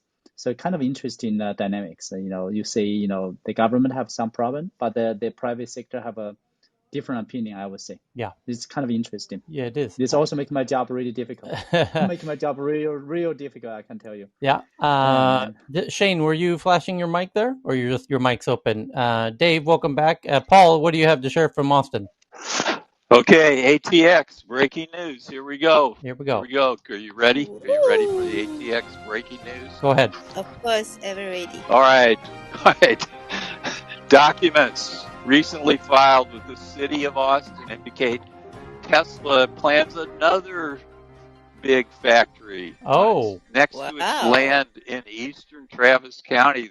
There aren't too many details yet because the Austin Business Journal can't get in touch with Tesla, but it's called the Bobcat Project, and it points to another industrial building on Harold Green Road near the Gigafactory. And it's not surprising. I am not surprised.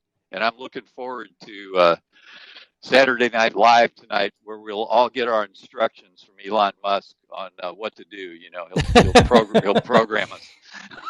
Hey Tyler, there's something wild. I just came across Elon. Do you know Tyler? The book by Von Braun in 1953. The book's called The Mars Project. That referenced a person named Elon. He would take humans to Mars. Did you? I did not know that. No. So basically, that guy Von Braun. So he was the guy. So he was an ex-Nazi. Yes. But after the end of the war, U.S. government he came over to America and helped put the men on the moon. Yeah, I know that. Yeah. That's right. So it's kind of and then basically what it is that, to be clear, the Elon that reference in the book isn't a character name.